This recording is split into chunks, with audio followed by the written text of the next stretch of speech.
You're not failing because of effort. You're stuck inside the wrong perception of success. This audiobook rewires your brain so your system craves achievement and extraordinary results become your new default. The Winner Formula. Audiobook. Introduction. Success leaves clues, but not the ones most people are looking for. In an age of unlimited information and endless how-to guides, an intriguing paradox emerges. Access to knowledge has never been greater, yet breakthrough achievement remains remarkably rare. You've likely experienced this frustration firsthand, watching others with similar talents surge ahead while implementing the same strategies that leave you spinning your wheels. The truth is, most approaches to achievement focus on the wrong target. They emphasize doing different things when the real transformation happens by seeing things differently. This isn't just metaphorical, it's neurological. Your brain literally constructs your reality based on your perceptual filters, determining what opportunities you recognize, what challenges you're equipped to handle, and ultimately, what results are possible for you. Think of how champions approach their craft. They don't just work harder or smarter, they inhabit a completely different perceptual reality. Where others see obstacles, they recognize invitations. Where others feel pressure, they experience excitement. This isn't a technique they've learned. It's a fundamental shift in how their nervous system processes the world around them. This book introduces a revolutionary premise. Lasting success isn't something you chase through willpower and discipline. It's something you become addicted to at the cellular level. Just as your body craves nutrients it needs, your entire system can be reconditioned to hunger for achievement, making excellence your default state rather than an exhausting uphill battle. Unlike traditional self-help that offers temporary motivation or rigid systems, this work guides you through a profound reconditioning of how you perceive yourself and your possibilities. You'll discover why the same circumstances that limit others become launching pads for those who have undergone this perceptual transformation. The journey ahead will systematically reshape your relationship with achievement itself. Through powerful perspective shifts backed by cutting-edge neuroscience, you'll experience a fundamental upgrade in how your brain processes opportunities, challenges, and your own capabilities. This isn't about becoming someone new. It's about removing the perceptual limitations that have kept your natural brilliance contained. You're about to discover why winners don't just act differently, they see differently. Every chapter builds upon this core truth, revealing specific shifts in perception that literally reorganize your brain's response to challenges and opportunities. By the final page, success won't be something you pursue. It will be the natural expression of who you've become. The potential for extraordinary achievement already exists within you. Now it's time to transform how you see it. Chapter 1. The Perception Gap. Why effort alone never leads to extraordinary results. Two mountain climbers face the same peak. One sees an impossible wall of obstacles, feeling every step as a battle against gravity. The other perceives a natural flow of handholds and leverage points, moving in harmony with the mountain's geometry. Same mountain, radically different experiences, not because of skill or preparation, but because of perception. You've experienced this divide. Perhaps you've watched others navigate challenges with apparent ease, while you feel every step as resistance. You've implemented the same strategies, invested similar effort, yet achieved dramatically different results.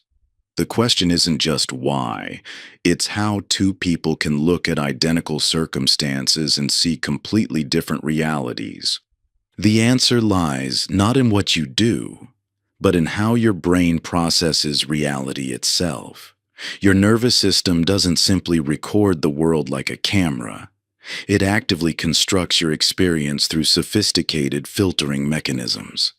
This neurological architecture, centered in your reticular activating system, RAS, determines what information reaches your conscious awareness from the millions of data points bombarding your senses each moment.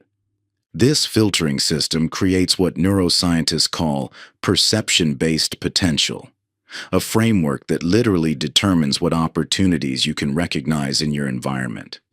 Imagine your perception as a house with different windows in each room. The same landscape exists outside, but each window frames a distinct view, highlighting certain elements while concealing others. When you change rooms, you instantly access a different perspective without anything in the external world changing. High achievers haven't just learned new techniques. They've developed perceptual filters that automatically highlight opportunities, resources, and solutions that remain invisible to others. This isn't positive thinking or wishful optimism. It's a fundamental reconstruction of how their nervous system processes reality. Consider how this plays out in practical terms.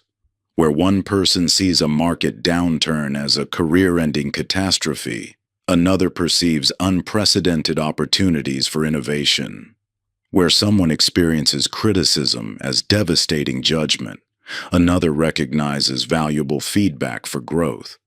These aren't different circumstances. They're different perceptual filters creating vastly different experienced realities.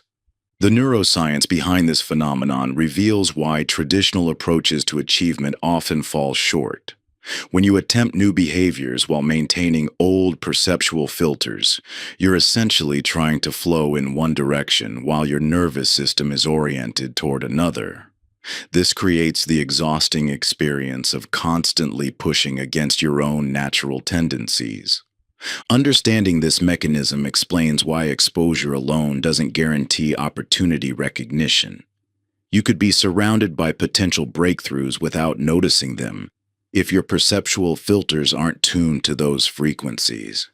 This is why two people can operate in the same environment, yet experience entirely different levels of possibility.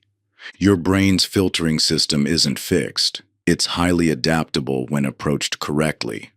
By understanding how your current perceptual filters shape your experienced reality, you can begin the process of consciously returning them.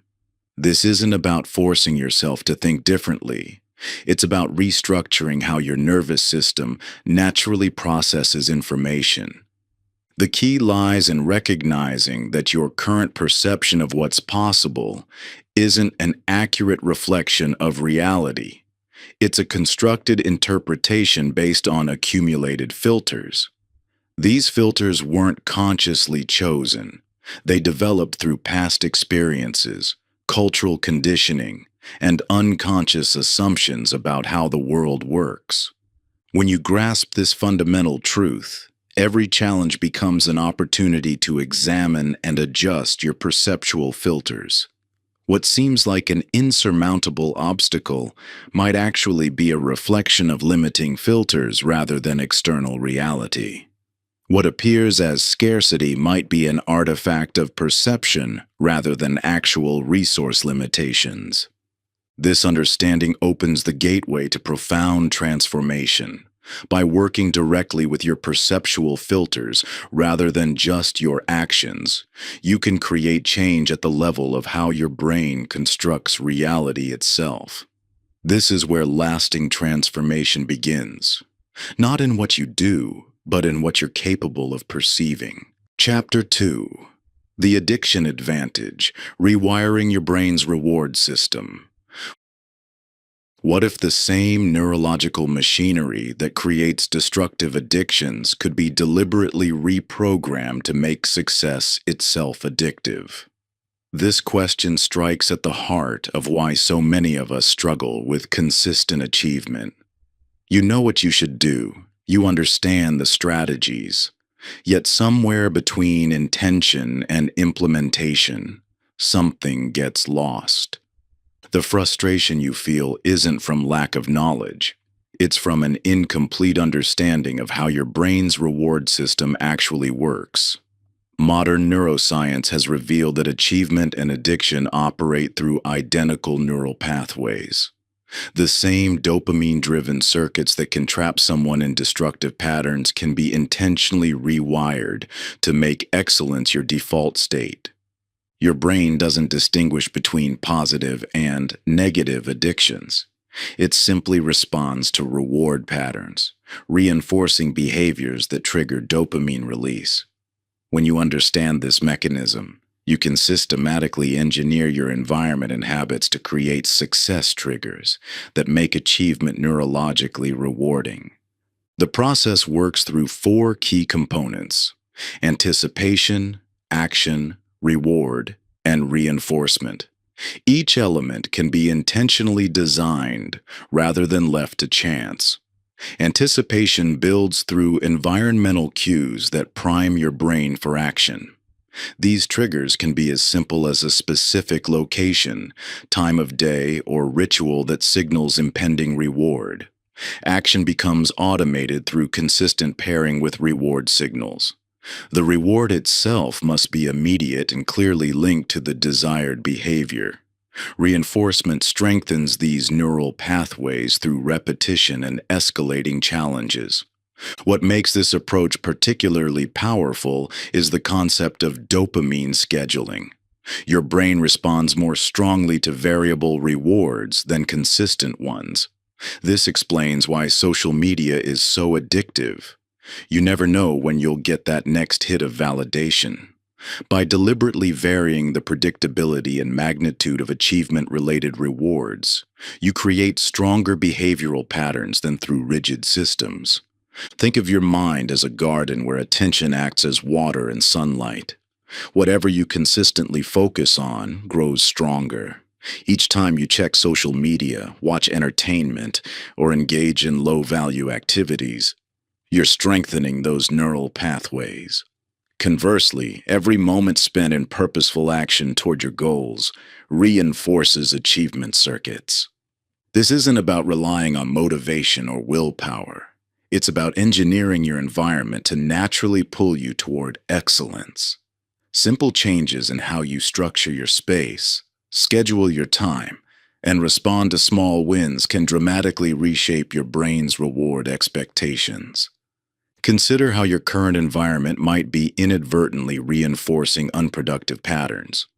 Your phone offers instant gratification through notifications and social validation. Television provides effortless entertainment. Junk food delivers immediate pleasure. These aren't moral failings. They're predictable responses to engineered dopamine triggers. The key is not to fight these tendencies, but to redirect them. Start by identifying the specific cues, routines, and rewards that currently drive your behavior. Then systematically restructure them to support your goals. Place your running shoes by your bed instead of your phone. Create a dedicated workspace that signals focused effort. Celebrate small progress immediately and specifically. Initial resistance is normal. Your brain is wired to prefer familiar patterns. But understanding that this resistance is temporary and natural makes it easier to push through. Each time you choose the growth action over the comfort action, you're literally rewiring your neural pathways. When you align your environment with your aspirations, progress becomes automatic rather than forced.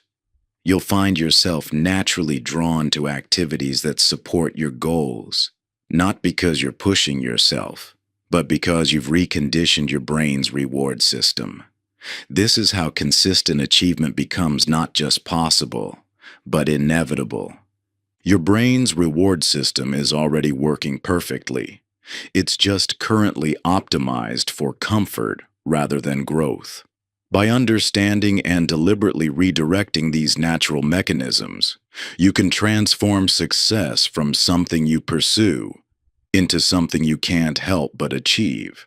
The same neurological machinery that makes scrolling through social media compulsive can make excellence your default state. The power of this approach lies in working with your brain's natural tendencies rather than against them. You're not building motivation, you're engineering addiction in its most empowering form. By aligning your deepest drives with meaningful achievement, you transform what was once a draining battle of willpower into an energizing pursuit that pulls you forward. This isn't about forcing yourself to want what's good for you. It's about restructuring your internal reward system until excellence becomes your default setting, as natural and necessary as breathing. Chapter 3. The Identity Threshold. Why who you believe you are dictates what you can achieve. Understanding this reward machinery reveals why motivation alone so often fails. When you rely on willpower, you're working against your brain's natural tendency to seek immediate rewards.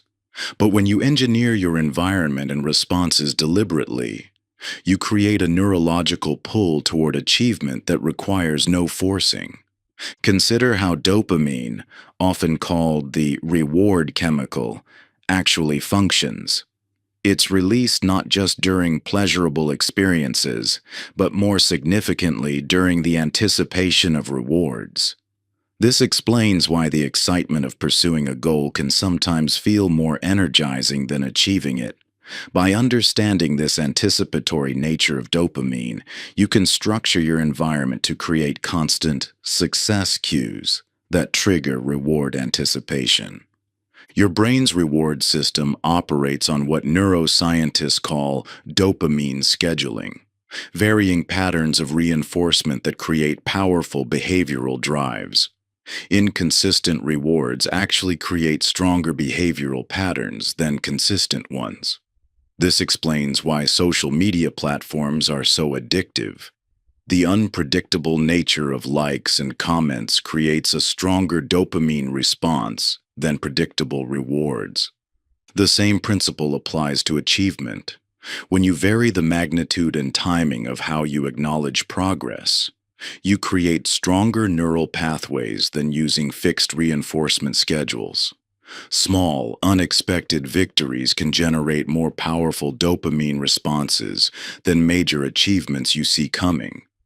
Your attention works like water in a garden. Whatever you focus on grows stronger neural pathways. Each time you notice and celebrate small wins, you're strengthening the neural circuits that make achievement intrinsically rewarding. Conversely, when you dismiss progress as insignificant, you're training your brain not to value incremental gains. The traditional approach of using motivation to force yourself into action fundamentally misunderstands how behavioral patterns become established in the brain. Motivation is an emotion, inherently temporary and unreliable. But engineered reward patterns create lasting neural pathways that make achievement the path of least resistance. This explains why some people seem naturally driven while others must constantly push themselves. It's not about innate differences in discipline or willpower. It's about how their reward circuits have been conditioned through patterns of attention and reinforcement. The key is to shift from relying on motivation to deliberately engineering your environment and response patterns. Instead of hoping to feel motivated, you create conditions that make success neurologically rewarding. This might mean breaking goals into smaller segments with clear completion points, varying how you celebrate progress, or structuring your environment to provide consistent achievement cues.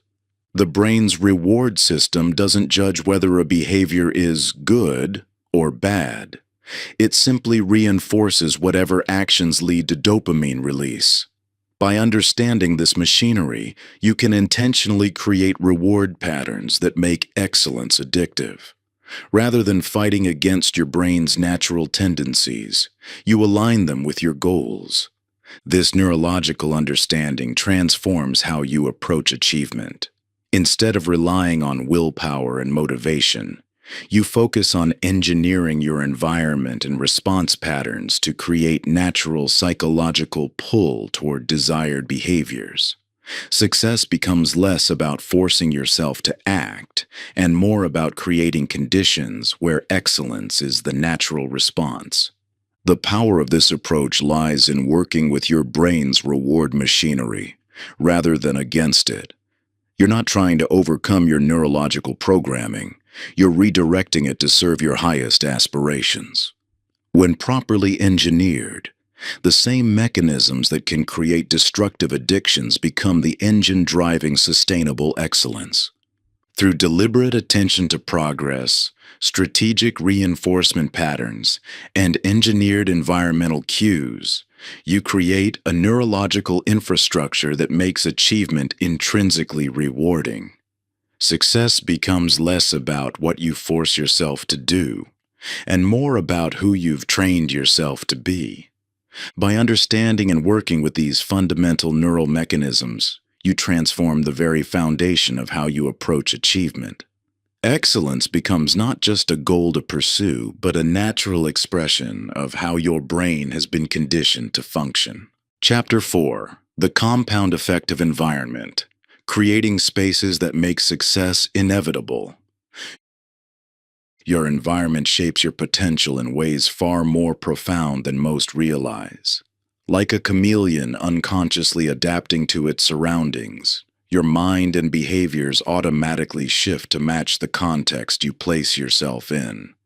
While most focus solely on developing stronger willpower or clearer goals, they overlook how their physical spaces, information inputs, and relationships are silently programming their potential.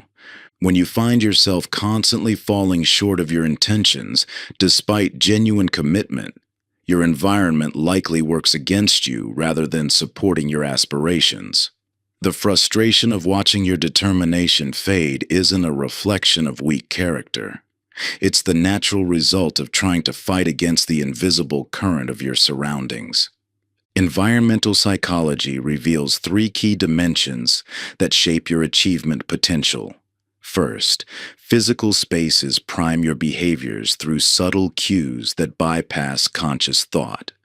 Your brain automatically adopts the behaviors most commonly performed in each location, which is why trying to work productively in spaces associated with relaxation often feels like swimming upstream.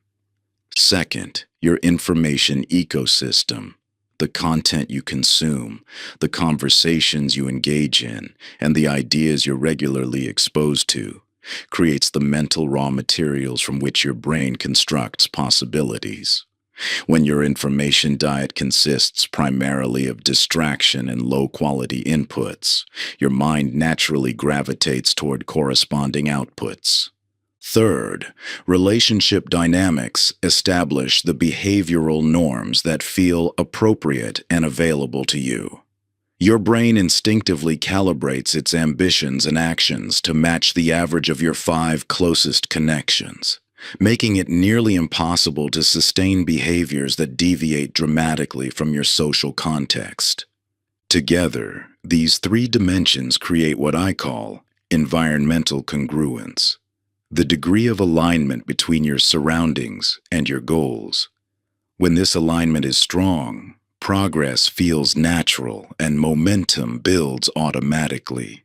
When it's weak, every step forward requires exhausting amounts of conscious effort.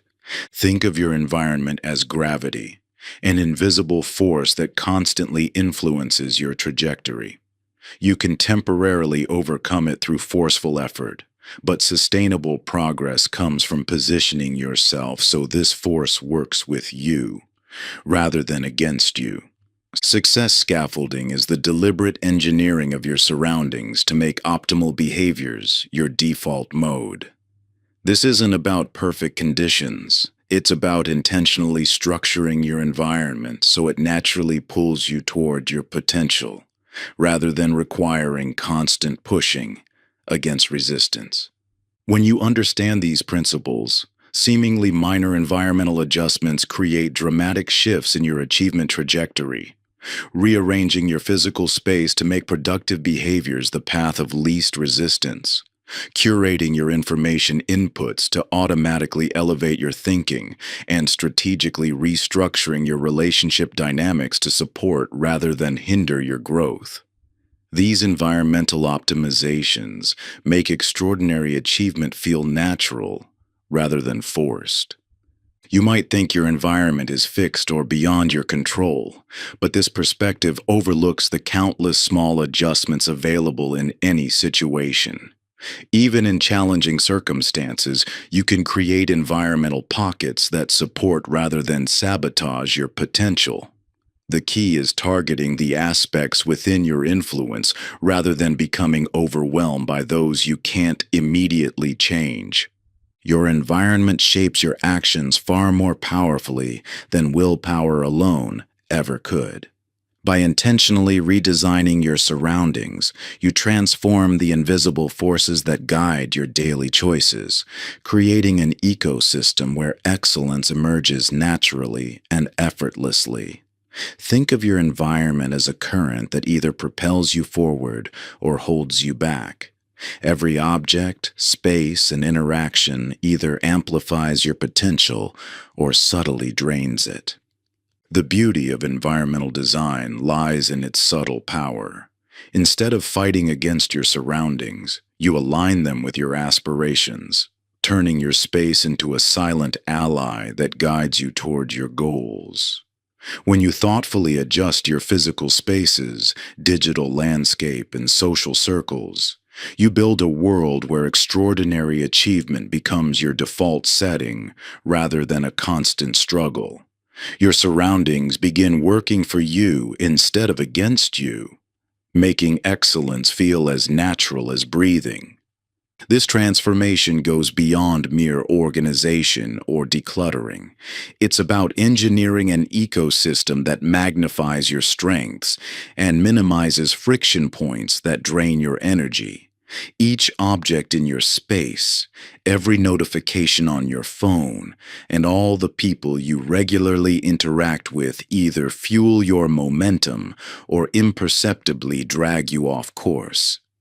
By consciously crafting these elements, you create a slipstream that carries you toward your highest potential without the exhausting battle against perpetual resistance.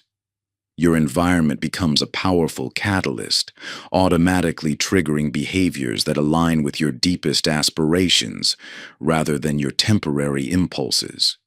Chapter 5. The Language of Winners: How Your Words Create Your Reality. Your words do more than describe your reality. They actively create it. Every phrase you use programs neural pathways that determine which opportunities you can perceive and which remain invisible to you. This isn't abstract theory. It's supported by extensive neuroscientific research showing how language shapes cognitive processing at the most fundamental level. You've likely experienced moments when situations felt completely overwhelming, only to have someone help you see them differently by describing them in new terms. That shift wasn't just emotional comfort. It was a literal rewiring of your neural networks, expanding what your brain could recognize as possible in that moment. The neuroscience of language reveals that your word choices create distinct patterns of brain activation that either expand or constrain your perceived options. When you consistently use phrases like, "I have to," versus "I choose to," or "this is impossible," versus "this is challenging," you're not just expressing different attitudes. You're physically strengthening neural pathways that determine what possibilities your brain can recognize. Consider how winners and average performers describe identical circumstances. Where one sees a problem that's blocking progress, another perceives an opportunity to develop a new solution. These aren't just different attitudes. They're fundamentally different neural frameworks that determine what action possibilities become visible to each person. Language operates through 4 key dimensions that shape your perception of reality. First, possibility framing determines whether you see situations through a lens of limitation or opportunity. The words you use literally filter your perception, highlighting either obstacles or potential paths forward. The second dimension, agency phrasing, establishes whether you experience events as happening to you or as circumstances you can influence.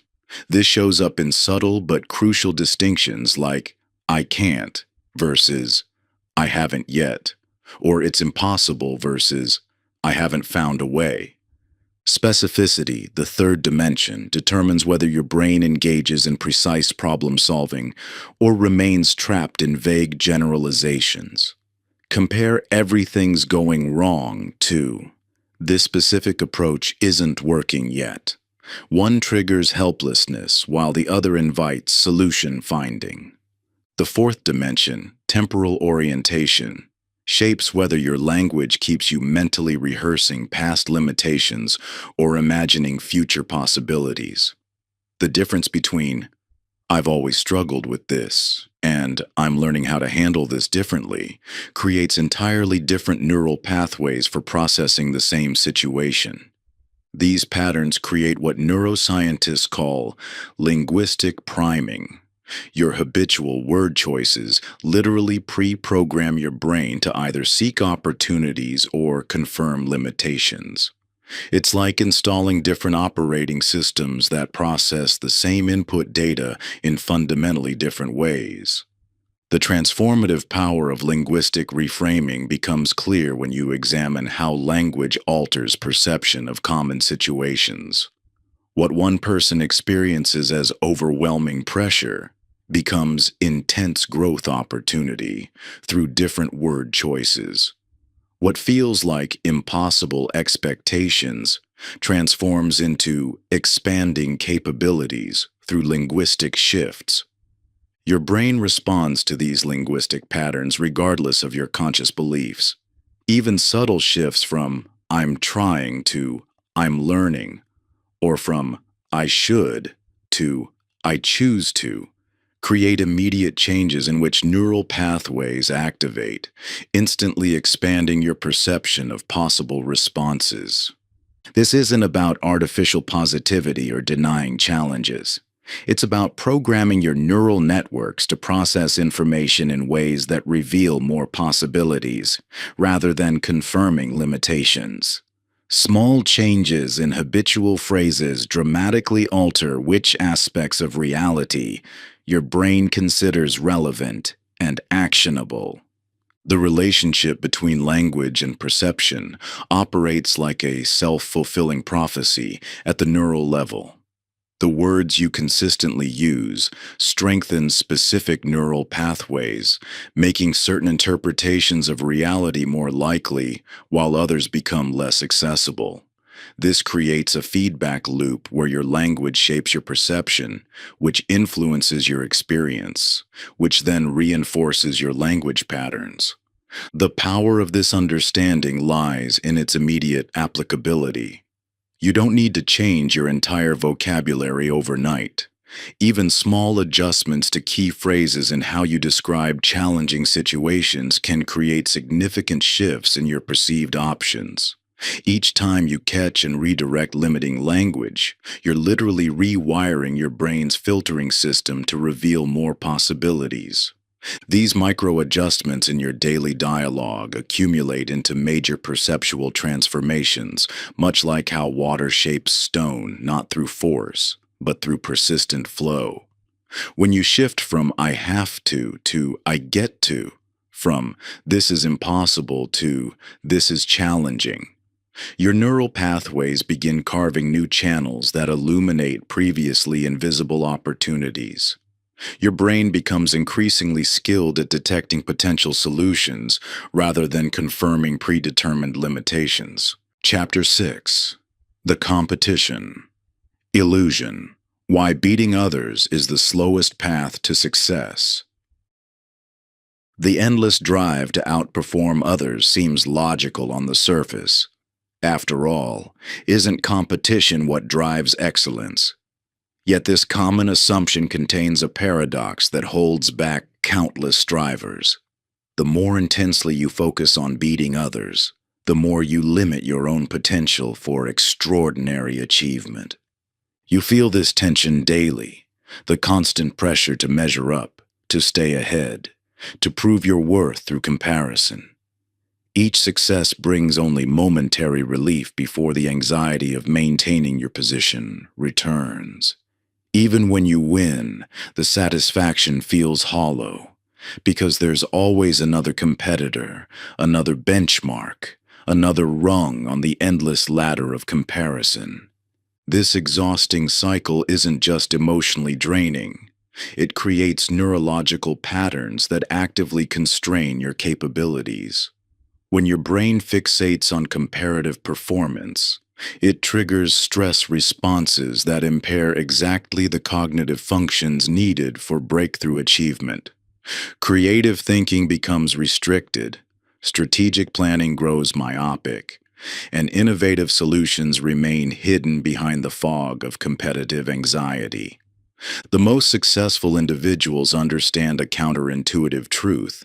Extraordinary achievement comes not from obsessing over competition, but from transcending it entirely.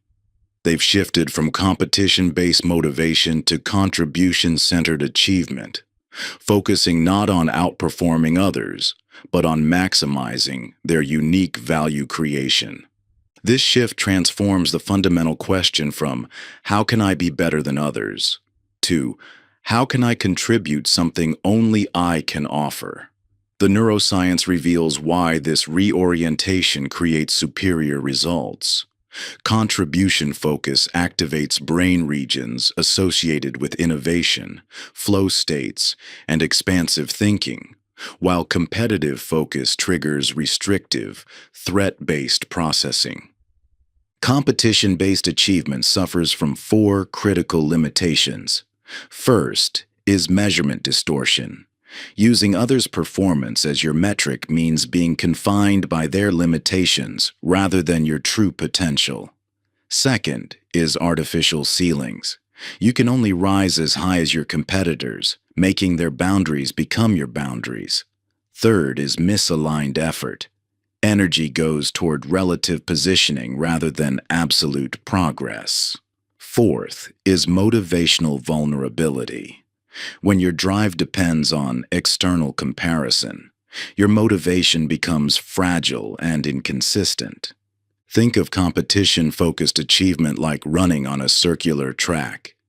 You can sprint faster and faster, expending enormous energy while making no actual forward progress.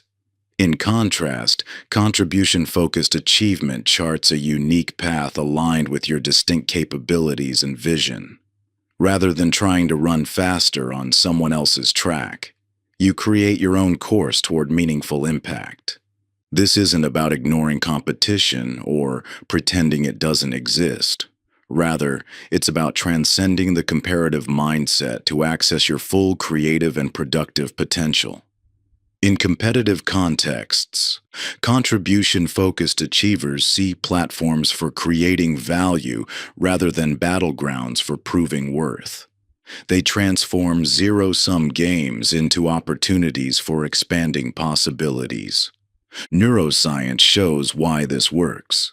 When you stop fixating on beating others, the brain releases its threat response patterns and accesses higher cognitive functions. Innovation flows more freely. Strategic thinking expands. Solutions emerge that were invisible through the lens of competition. You might wonder how this applies in highly competitive fields where comparative performance seems unavoidable.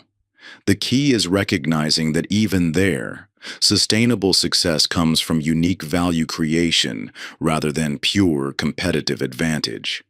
The most impactful leaders and highest achievers focus on expanding the game rather than just winning it. Consider how this shift would transform your current goals and challenges. Rather than measuring yourself against others' metrics, what unique contribution could you develop? Instead of trying to be better at what everyone else is doing, what distinctive value could only you create? When you orient toward contribution rather than competition, Artificial limitations fall away and new possibilities emerge. This perspective transforms not just results, but also the experience of achievement itself. Instead of the draining cycle of competitive comparison, you access the energizing flow of creative contribution. Rather than temporary wins followed by renewed anxiety, you build sustainable progress aligned with your authentic capabilities. The most extraordinary achievements in history have come not from trying to beat others, but from transcending comparative thinking to create unprecedented value. The question isn't whether you can outperform your competitors.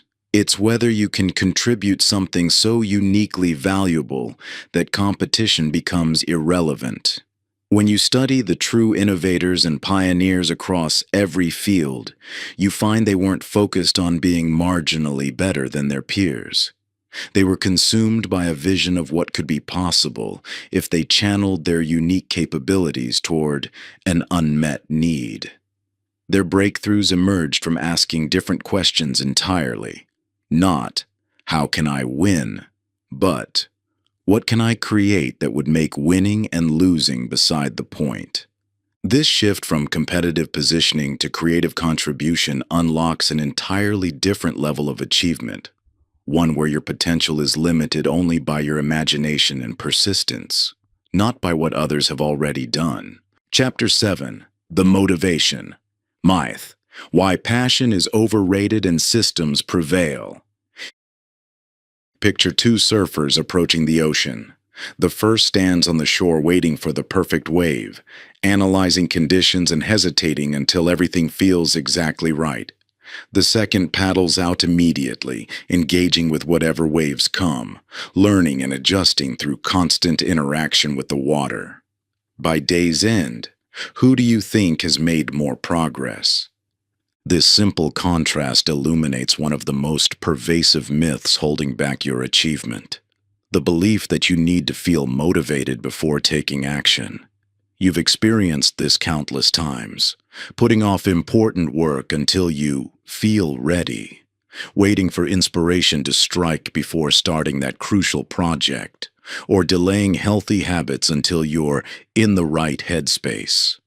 The cost of this motivation dependency extends far beyond lost time. Each day you wait for the perfect emotional state reinforces a destructive pattern, teaching your brain that action requires a specific feeling state, rather than building the neural pathways that enable consistent progress regardless of mood. Neuroscience reveals a counterintuitive truth. Behavior shapes emotion far more powerfully than emotion shapes behavior. When you take action, regardless of how you feel, your brain releases neurochemicals that actually generate motivation. This action-first principle explains why waiting to feel motivated creates a perpetual trap. You're seeking an emotional state that can only reliably emerge from the very actions you're postponing.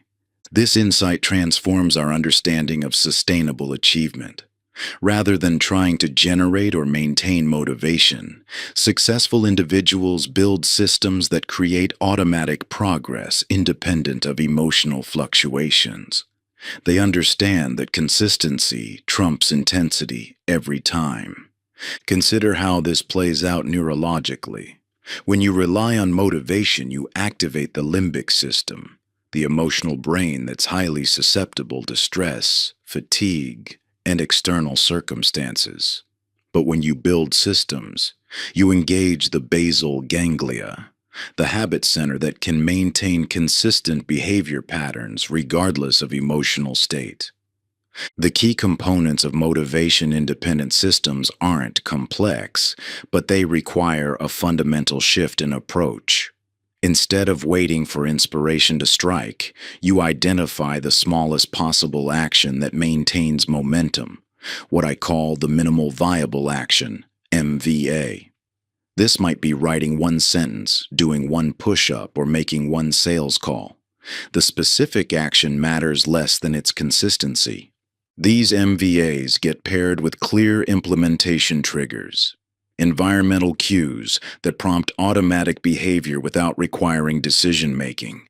Rather than relying on willpower or motivation, you create situations that naturally lead to action. A laptop open to a blank document first thing in the morning. Exercise clothes laid out beside your bed. A scheduled call block that starts as soon as you arrive at work. The third critical element is visible progress tracking, not as a tool for judgment, but as a mechanism for building momentum. When you can see your consistent action, regardless of how small, it creates a psychological pull toward continuation. This isn't about measuring outcomes, but rather acknowledging the power of sustained engagement. Finally, strategic accountability provides the external structure that ensures follow-through when internal resistance arises. This isn't about punishment or shame, but rather creating supportive environments that make action the path of least resistance. Together, these components form what I call motivation-independent progress, the ability to maintain momentum regardless of emotional fluctuations. Think of motivation like a fire that requires constant feeding and remains vulnerable to conditions. In contrast, systems function like an electric generator, producing reliable energy regardless of external circumstances. This shift from motivation dependency to systems-based achievement revolutionizes how you approach goals. Instead of trying to push yourself into action through willpower or waiting for inspiration, you create structures that generate automatic progress. When you feel energized, these systems allow you to capitalize on that motivation. When you don't, they ensure you maintain momentum anyway. The most profound aspect of this approach is how it transforms the relationship between action and passion. Rather than passion driving action, consistent action through systems actually generates genuine passion. This explains why waiting to feel passionate about a goal often leads to permanent inaction, while taking systematic action creates authentic enthusiasm over time. When you build reliable systems, you tap into a deeper truth about human psychology. Passion doesn't precede achievement, it emerges from it. Each small win your systems generate creates microbursts of satisfaction that compound into genuine excitement. Your brain begins associating the activity with reward, transforming what may have started as neutral or even unpleasant tasks into sources of anticipation and enthusiasm. This biological feedback loop makes passion inevitable rather than prerequisite. Chapter 8. The Focus Fallacy. Achieving more by doing less. The relentless pursuit of more often leads to achieving less, a paradox that defies conventional wisdom yet plays out repeatedly in the lives of ambitious strivers. You push yourself to take on additional projects, expand your commitments, and pack every moment with activity, believing that more effort must equal more results. Yet despite your increasing busyness, meaningful progress remains elusive. This experience is emotionally and physically draining. You end each day exhausted, checking off countless tasks, while sensing that the truly important goals remain just out of reach.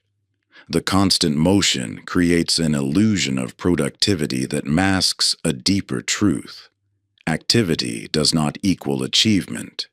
Most people stay trapped in what I call motion activities, tasks that consume time and energy but don't create significant forward momentum. These activities feel productive at the moment because they allow you to check boxes and clear small items from your list. Yet they often serve as sophisticated forms of procrastination, keeping you busy while the needle of meaningful progress barely moves. Your brain is actually wired to prefer these motion activities over high-leverage actions. The psychological reward of completing small tasks provides an immediate hit of satisfaction, while the uncertainty and complexity of more important work triggers subconscious resistance. This natural tendency toward motion over impact explains why many people work harder every year without seeing proportional results. The solution lies in understanding the principle of concentrated impact, the exponential increase in results that occurs when you narrow your focus to fewer but more meaningful activities. This isn't just about working smarter. It's about fundamentally redefining your relationship with achievement. Consider the mathematical reality of the 90-10 rule of achievement. Approximately 90% of significant outcomes are driven by just 10% of activities. This distribution appears across nearly every domain of accomplishment, yet most people continue spreading their energy evenly across all tasks as if they carried equal weight. When you water a garden with a sprinkler, you create shallow growth everywhere.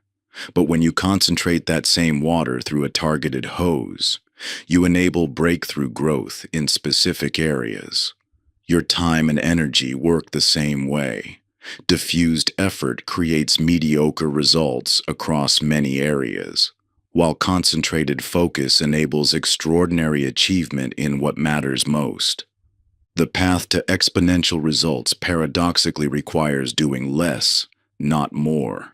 By eliminating low-value activities that consume your resources, you create space for the deep work that drives meaningful progress. This isn't about becoming more productive, it's about becoming more selective.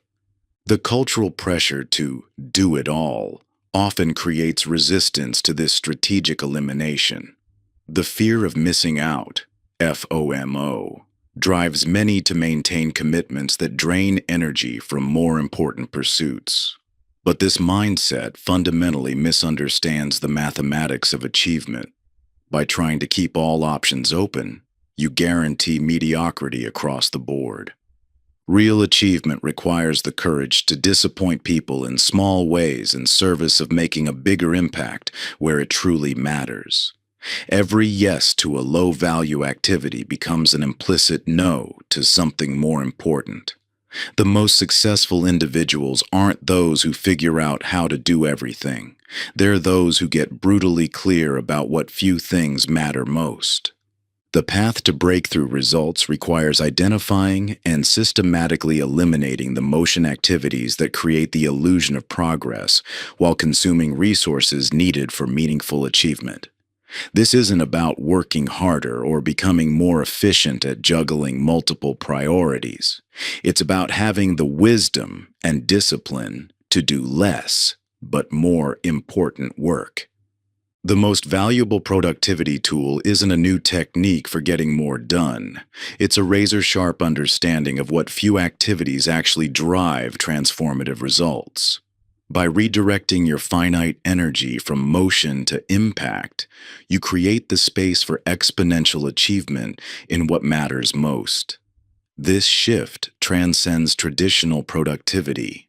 It's about fundamentally redefining your relationship with time and energy. When you focus your efforts on the vital few actions that create breakthrough outcomes, you tap into a hidden multiplier effect.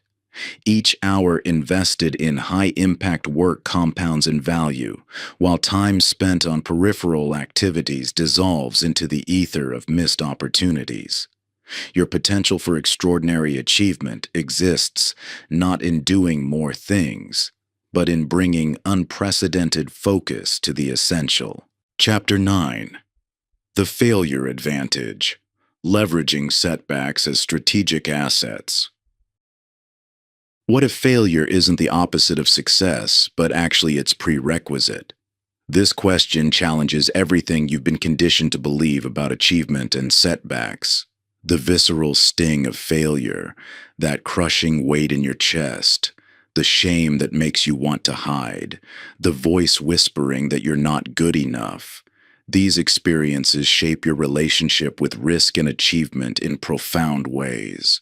When you encounter failure, your brain processes it as a threat, triggering the same neurological responses as physical danger. This biological reality explains why setbacks often feel devastating rather than instructive. Your amygdala floods your system with stress hormones, impairing the very cognitive functions you need for learning and growth. But this automatic response can be rewired through a fundamental shift in how you perceive and process failure. Neuroscience reveals something remarkable. Your interpretation of failure, not the failure itself, determines whether it becomes a catalyst for growth or a reason to retreat. Winners don't experience less fear or disappointment when facing setbacks.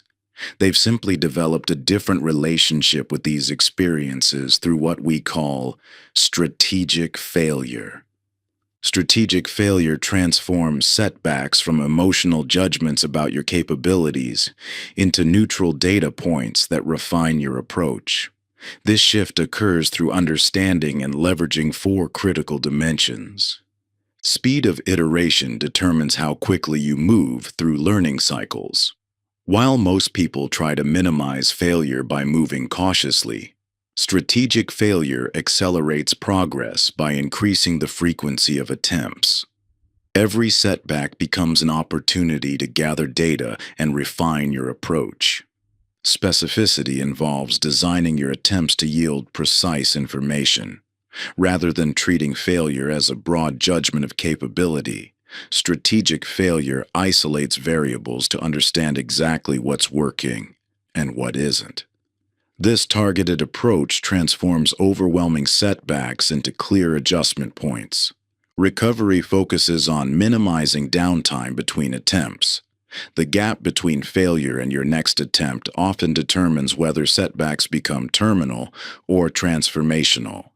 Strategic failure emphasizes rapid re-engagement, preventing the crystallization of limiting beliefs. Extraction involves systematic learning from each experience. While most people try to forget failures as quickly as possible, strategic failure creates structured processes for capturing insights that inform future attempts. This transforms setbacks from empty suffering into valuable education.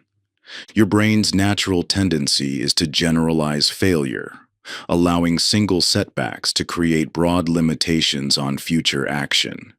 Strategic failure counters this by maintaining rigid distinctions between outcomes and identity. A failed attempt becomes a successful data collection, reframing the entire experience from threat to opportunity. The conventional approach to failure resembles a hiker avoiding all challenging terrain, sticking to well-worn paths even when they lead away from the destination.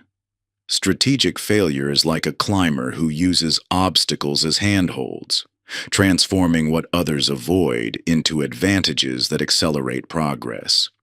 This shift requires more than positive thinking. It demands a fundamental reconstruction of how you process and respond to setbacks.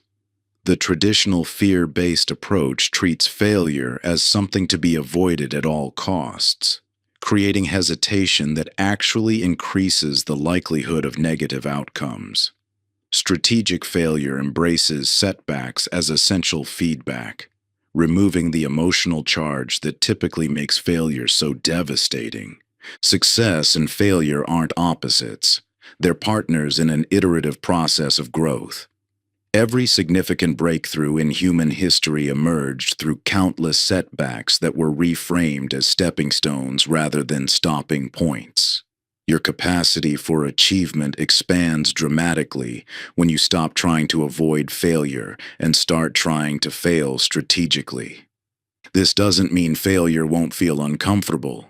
It means you'll develop the capacity to act powerfully despite that discomfort, knowing that every setback brings you closer to breakthrough.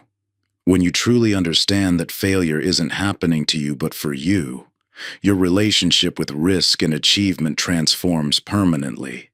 The initial sting of setbacks may remain, but it becomes a signal of growth rather than a warning to retreat. Your nervous system learns to interpret that familiar tension not as a threat, but as confirmation that you're pushing into new territory, where breakthrough becomes possible. This fundamental shift in perception turns what once felt like punishment into clear feedback, guiding you toward mastery. You start recognizing these moments of discomfort as essential waypoints on your journey, much like a muscle must experience the burn of resistance to grow stronger. The anxiety that once paralyzed you transforms into an energizing force, a reliable compass pointing toward your next evolution. Your relationship with difficulty undergoes a profound rewiring.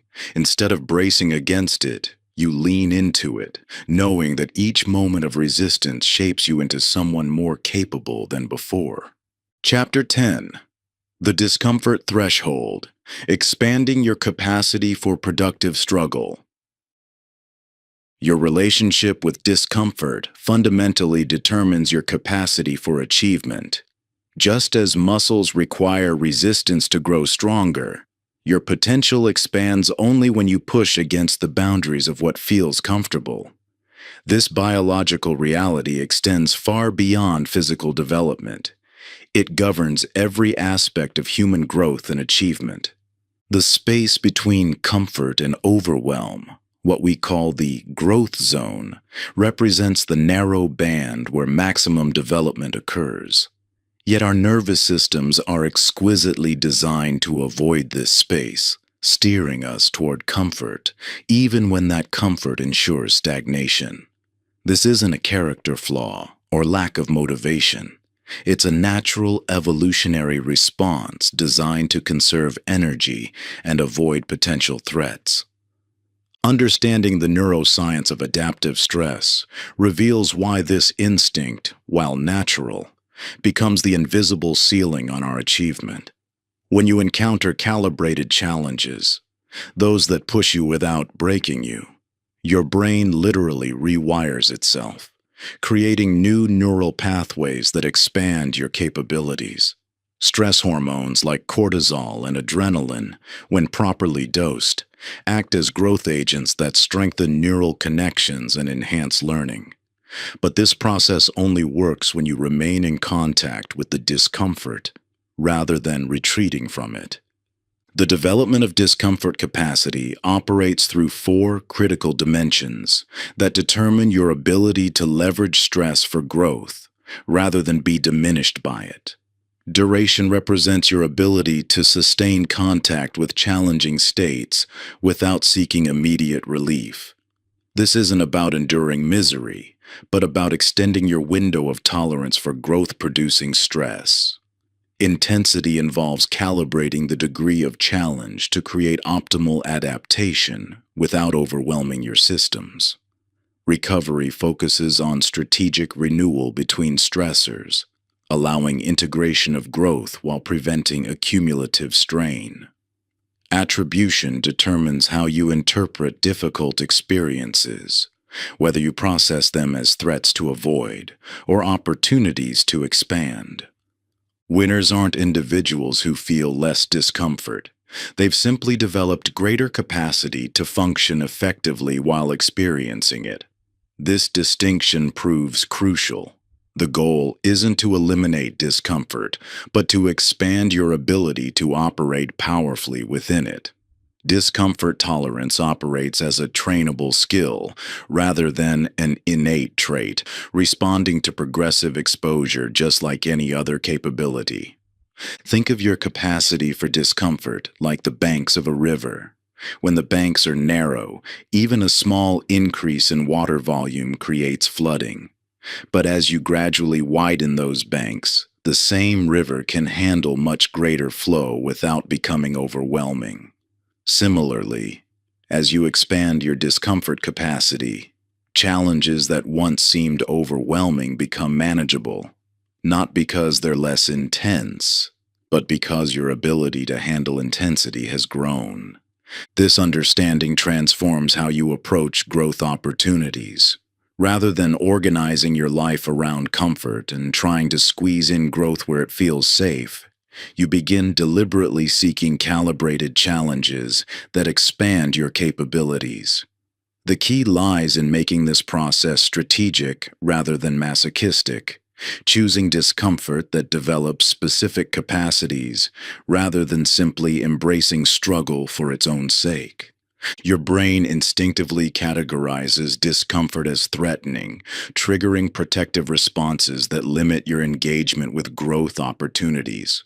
But by systematically reframing these experiences as developmental rather than dangerous, you can override these automatic reactions. This doesn't require eliminating the fear or resistance. It simply involves developing the capacity to act effectively in their presence. The biochemistry of growth requires stress. Every adaptation, whether physical, mental, or emotional, occurs as a response to challenging conditions. Comfort, while pleasant, becomes quicksand for potential. The more you organize your life around avoiding discomfort, the more you ensure your capabilities remain fixed rather than expanding. This principle reveals why identical opportunities produce dramatically different results for different individuals. The determining factor isn't intelligence, talent, or even effort. It's capacity to remain engaged and effective under challenging conditions.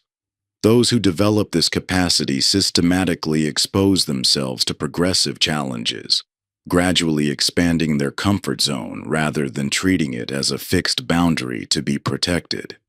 The most profound achievements in human history have come not from those who felt no fear or discomfort, but from those who developed the capacity to function powerfully while experiencing these natural responses to challenge. They understood that discomfort often serves as a compass pointing toward growth opportunities rather than a warning to retreat. Your instincts may urge you to avoid situations that trigger uncertainty or anxiety, but this protective impulse becomes the very force that prevents your evolution. The greatest innovators, leaders, and pioneers throughout time maintained their effectiveness not because they were immune to doubt or distress, but because they recognized these sensations as markers of expansion rather than signals of danger. When you reframe your relationship with discomfort, seeing it as feedback rather than failure, you unlock access to capabilities that remain forever dormant in those who organize their lives around comfort. Chapter 11. The Consistency Compound. Small Actions. Extraordinary Results. Your relationship with consistency holds the key to extraordinary achievement. The mathematics reveal a stunning truth. Improving by just 1% each day compounds to a 37.78 times increase over a year. Yet your mind struggles to grasp this reality because human psychology naturally undervalues small, consistent actions in favor of dramatic gestures. When you make minor improvements, your brain's reward systems often fail to register meaningful progress. The changes feel insignificant, even disappointing. This disconnection between effort and perceived results leads many to abandon sustainable progress in favor of unsustainable intensity. You try to make up for inconsistency through periodic bursts of extreme effort, but this approach inevitably fails because it fights against fundamental principles of neural adaptation and behavioral change. Understanding the science of compound growth reveals why consistency trumps intensity. Your brain physically rewires itself through repeated actions, not occasional extremes. Each time you perform a behavior, you strengthen specific neural pathways. Small actions maintained consistently create robust neural networks that make behaviors increasingly automatic. In contrast, sporadic intense efforts fail to create lasting neural adaptation, requiring you to essentially start over each time. The power of consistency extends beyond pure mathematics into the realm of identity reinforcement. Every time you follow through on a commitment, no matter how small, you strengthen your self-image as someone who does what they say they'll do. This identity level change creates a powerful feedback loop where consistent action becomes increasingly natural because it aligns with who you believe yourself to be. The minimum effective consistency represents the smallest sustainable action that maintains forward momentum. Rather than focusing on optimal conditions, you must identify the baseline behavior you can execute regardless of circumstances. This might mean reading one page instead of a chapter, doing one push-up instead of 20, or writing one paragraph instead of several chapters. While these actions may seem insignificantly small, they serve a crucial function in maintaining the consistency that enables compound growth. Implementation triggers create the environmental and contextual cues that prompt automatic behavior.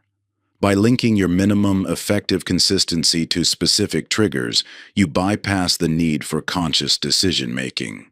The trigger itself initiates the behavior, dramatically reducing the willpower required for follow-through. This automation of positive behaviors represents one of the most powerful applications of behavioral psychology to achievement.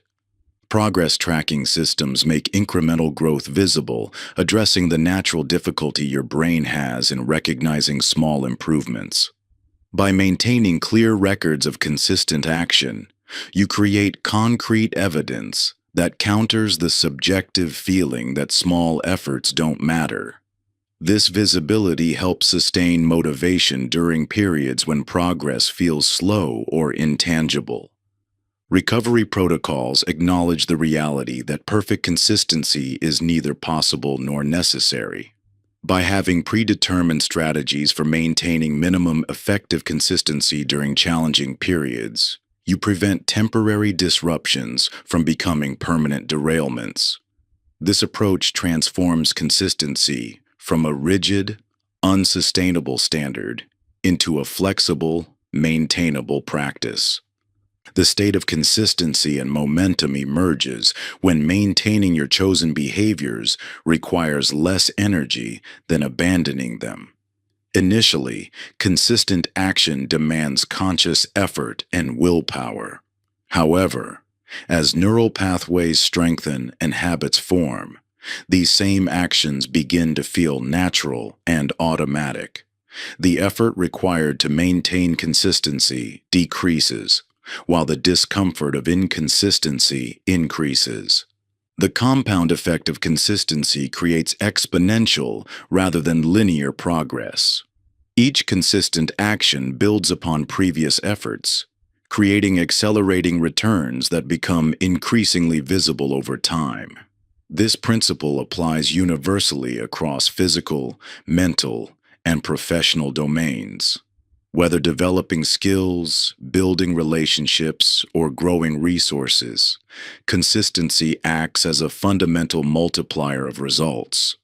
Your relationship with time itself transforms through the lens of consistency. Rather than seeking immediate dramatic results, you learn to trust in the inevitable power of compound growth. This shift from immediate gratification to long-term perspective represents one of the most profound changes successful individuals make in their approach to achievement. The traditional cycle of inconsistency, where periodic intense efforts alternate with periods of inaction, creates a pattern of starting over repeatedly. This exhausting approach fails to capitalize on compound growth, as progress gained during active periods dissipates during inactive ones. In contrast, maintaining smaller but consistent actions creates sustainable momentum that builds upon itself over time. Your body, mind, and habits respond far more powerfully to steady, reliable input than to sporadic bursts of intensity.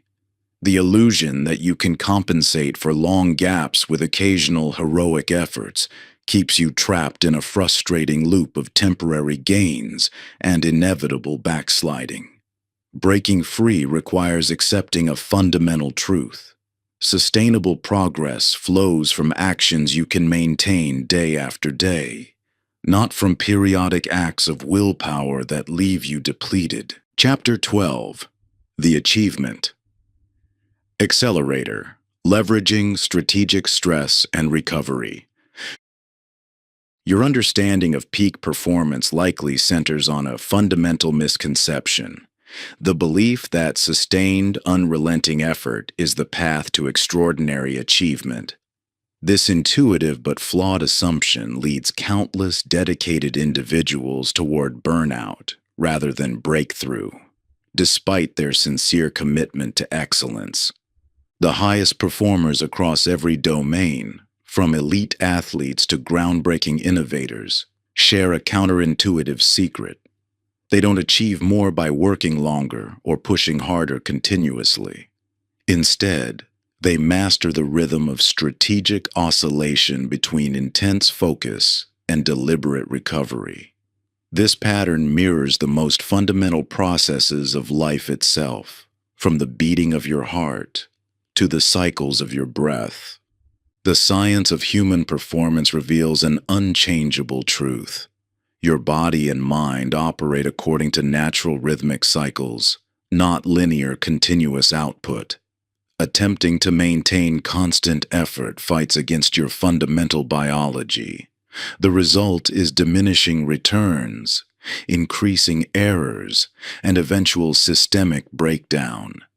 Consider the profound implications of your ultradian rhythm, the natural 90 to 120-minute cycles of peak capacity, followed by necessary recovery that govern your cognitive function.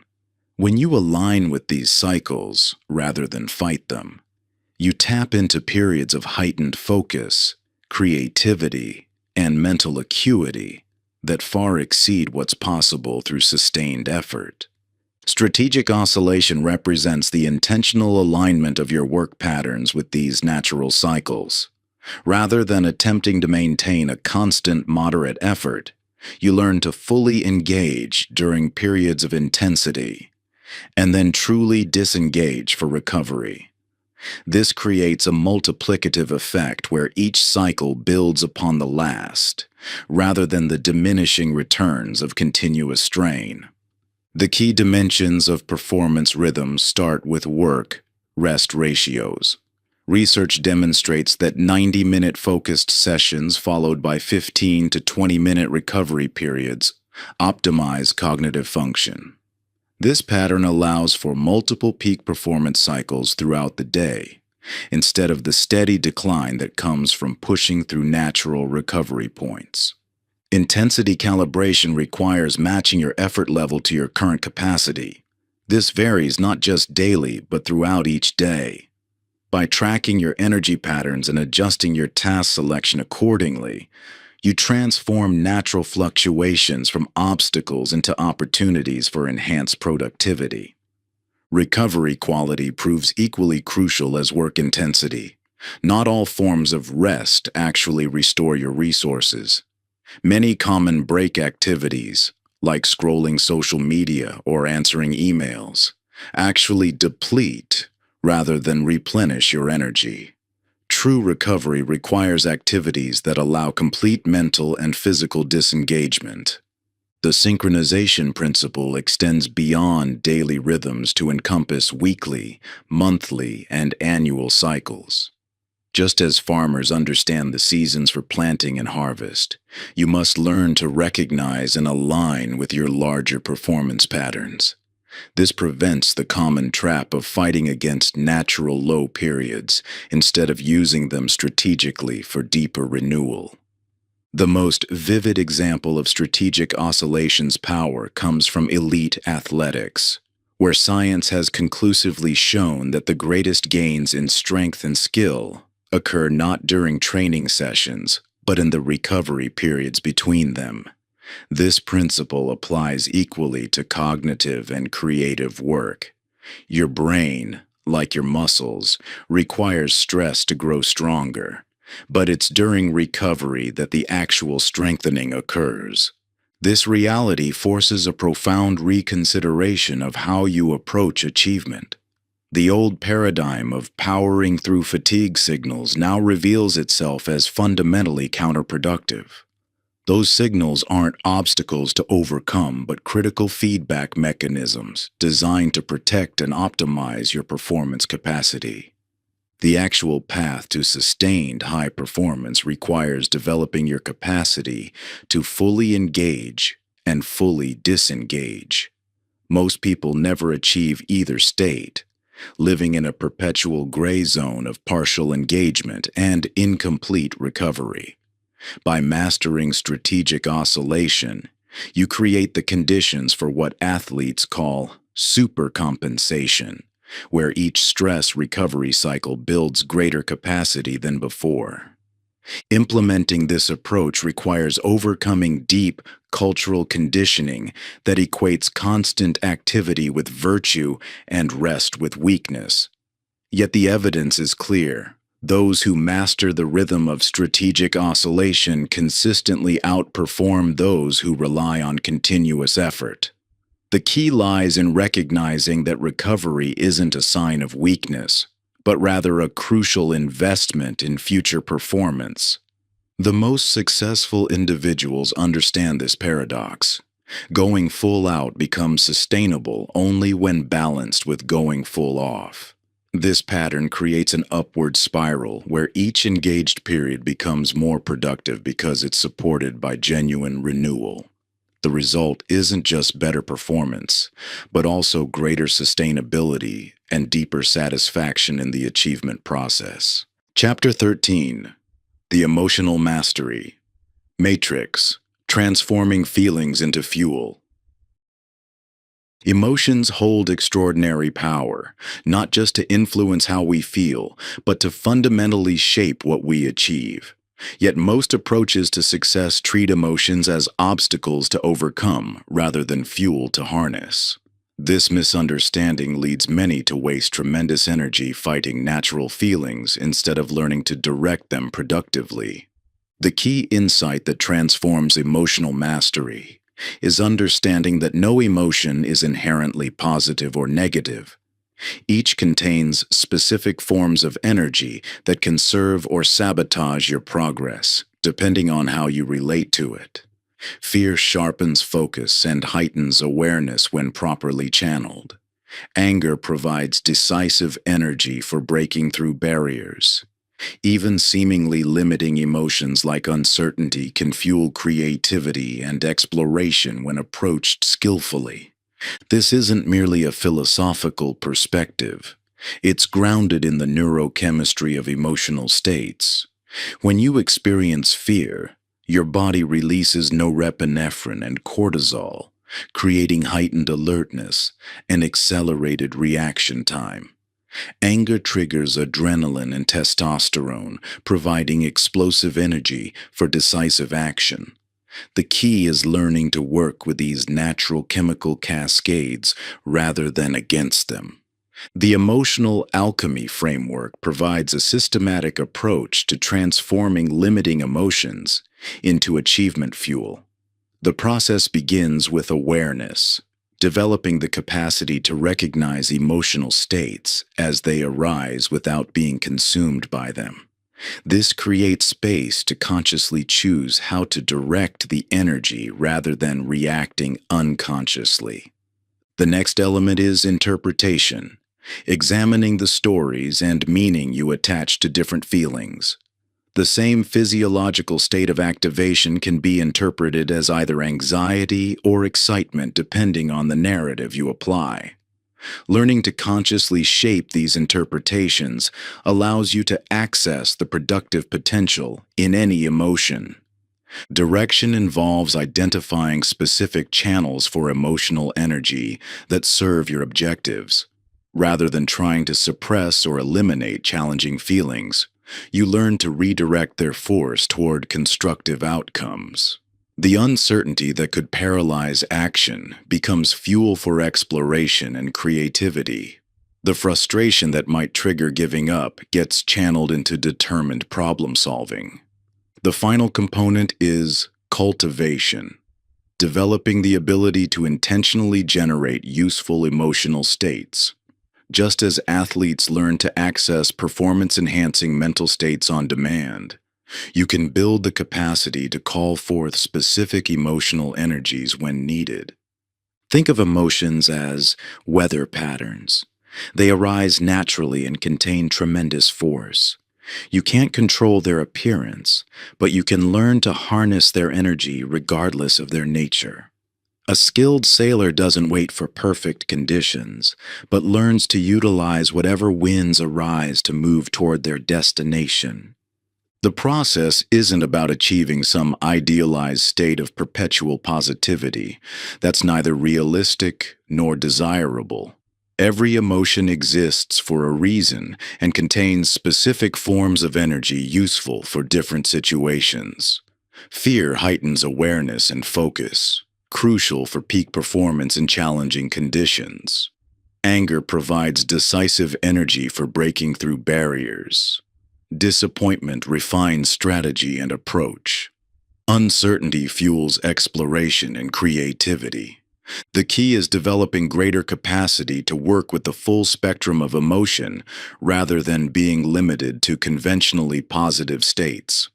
This requires moving beyond simplistic labels of good and bad feelings to understand the unique potential in each state. Common emotional traps like suppression and indulgence create their own problems. Suppressing emotions wastes energy and resistance and cuts you off from their potential power. Indulging emotions by acting them out unconsciously squanders their force while often creating new obstacles. The skillful middle path involves acknowledging emotions fully while choosing consciously how to direct their energy. Your emotional patterns contain tremendous untapped potential.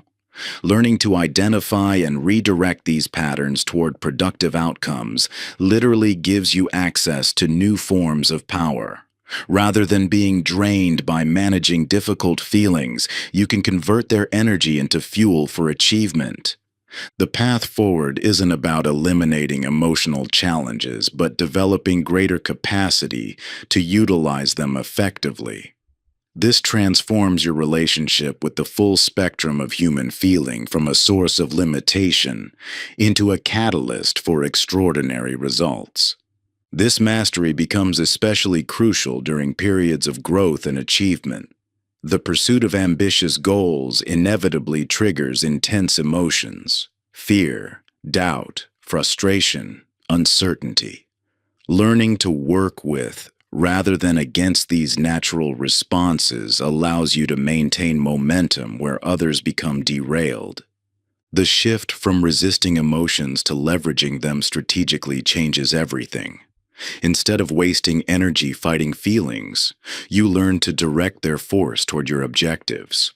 This creates a fundamental advantage, accessing forms of power that remain unavailable to those trapped in conventional emotional relationships. The process begins with a simple but profound shift in how you relate to emotions. Rather than judging them as positive or negative, start viewing them as different forms of energy available for productive use. This opens up new possibilities for achievement by expanding your capacity to operate effectively across the full spectrum of human feeling. Chapter 14. The Decision. Architecture. Designing choices that lead to success. Your decision environment shapes your destiny far more powerfully than willpower or motivation ever could. Research in behavioral economics and cognitive psychology has consistently demonstrated that subtle changes in how choices are structured can create dramatic shifts in behavior, often without people even realizing what's influencing their decisions. Consider how many of your daily choices are actually conscious, deliberate decisions versus automatic responses to your environment. Studies show that over 40% of our daily actions aren't decisions at all, but rather habits triggered by environmental cues. This reality becomes particularly crucial when examining why some people consistently make choices that align with their goals, while others struggle, despite having similar levels of motivation and knowledge. The science of choice architecture reveals that our brains follow the path of least resistance by default. This isn't a character flaw. It's an evolutionary feature designed to conserve mental energy. Understanding this fundamental aspect of human psychology explains why relying on willpower alone so often fails. When your choice environment works against you, each decision requires conscious effort to override your brain's natural tendency toward the easiest option. What truly separates consistent achievers from occasional strivers isn't superior willpower. It's superior choice architecture. Winners learn to design their decision environments so that optimal choices become the path of least resistance. This shift from fighting against your brain's natural tendencies to working with them transforms the entire experience of achievement. The 4 dimensions of decision environment optimization provide a comprehensive framework for restructuring your choice context. First, option visibility determines what choices naturally catch your attention. Your brain can only choose from options it notices, which is why placing healthy snacks at eye level while hiding less healthy alternatives in opaque containers can dramatically impact eating habits without requiring willpower. Second, friction engineering involves strategically adjusting the effort required for different choices. Every additional step or moment of friction reduces the likelihood of a behavior occurring. This explains why placing your gym clothes by your bed makes morning workouts more likely, while requiring 3 clicks to access social media reduces mindless scrolling. Third, decision timing recognizes that our capacity for quality decisions fluctuates throughout the day. Research shows that judges make significantly more lenient decisions after food breaks, demonstrating how timing impacts even highly trained professionals. Planning important choices during your peak mental hours, while automating or eliminating decisions during low-energy periods optimizes your overall decision quality. Fourth, default selection leverages our tendency to stick with preset options.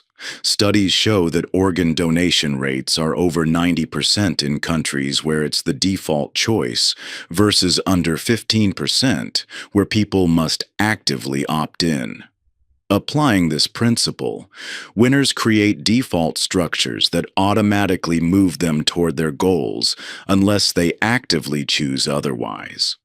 The concept of choice flow emerges when these dimensions align, creating an environment where desired behaviors feel natural and effortless, while counterproductive choices require conscious effort. This reversal of the typical friction pattern explains why some people seem to effortlessly maintain habits that others struggle to establish. Think of your decision environment like a river current. Swimming upstream requires constant effort and leads to eventual exhaustion, no matter how strong your willpower. But when you engineer your environment effectively, the current naturally carries you toward your goals. Small adjustments in the flow create massive differences in where you end up. The power of choice architecture becomes particularly evident when examining common failure patterns. Most people attempt to overcome poor choice structures through sheer force of will. This works temporarily, but inevitably leads to decision fatigue and reversion to whatever behavior their environment naturally encourages. Instead of trying to overpower your environment, success comes from intelligently redesigning it. This isn't about eliminating choice. It's about structuring choices so that optimal decisions become your default mode of operation. When right choices feel easier than wrong ones, sustainable progress becomes inevitable rather than exhausting. By shifting your focus from willpower to design, you transform the invisible forces that shape your daily decisions. A well-engineered environment quietly guides you toward excellence, making positive choices feel natural and effortless. The energy you once spent fighting against your surroundings now flows into meaningful progress, creating a self-reinforcing cycle of achievement. Your environment becomes an ally rather than an adversary, propelling you forward with its own momentum. Chapter 15. The Relationship Accelerator. Leveraging Connections for Exponential Growth. Your relationships shape your destiny far more profoundly than your talents, strategies, or efforts.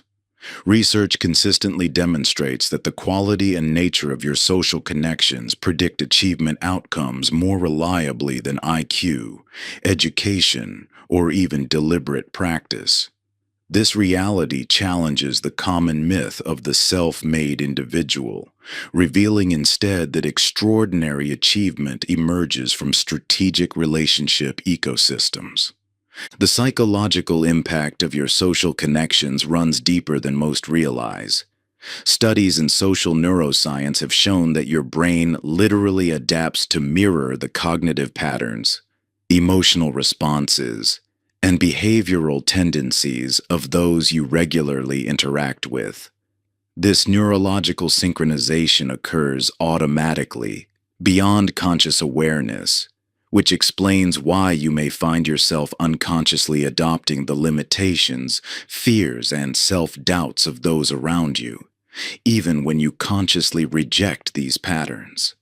Understanding this profound social influence reveals why maintaining comfortable but limiting relationships often creates an invisible ceiling on your potential. Your brain's natural tendency to synchronize with familiar connections means that relationships which feel supportive can actually be constraining your growth if they reinforce outdated patterns or limited perspectives. The science of achievement networks demonstrates that specific types of relationships create distinct neurological and behavioral effects. Aspirational connections, those operating at levels you wish to reach, activate brain regions associated with expanded possibility perception and enhanced problem-solving capability. Regular exposure to these individuals literally rewires your neural networks to recognize opportunities you previously couldn't perceive. Accountability partnerships trigger increased activity in the prefrontal cortex, the brain's executive center, strengthening your capacity for consistent action and strategic decision-making. These relationships create external commitment structures that bypass the limitations of willpower, making follow-through more automatic and sustainable. Skill accelerators, individuals who have mastered capabilities you're developing, activate mirror neuron systems that accelerate learning through unconscious pattern recognition. Regular interaction with these connections creates rapid skill transfer that transcends traditional learning approaches. Challenge providers serve as essential catalysts for growth by preventing the natural tendency toward comfort and complacency. These relationships activate healthy stress responses that drive adaptation and capability expansion, ensuring continued progress rather than plateau. Belief reinforcers play a crucial role during inevitable periods of difficulty by maintaining activation of brain regions associated with confidence and possibility thinking when circumstances might otherwise trigger doubt and retreat. These connections provide essential psychological stability that sustains momentum through obstacles. The combined effect of these strategically cultivated relationships creates what research terms social synergy, a phenomenon where the interaction between connections generates momentum and opportunities beyond what any individual relationship could provide.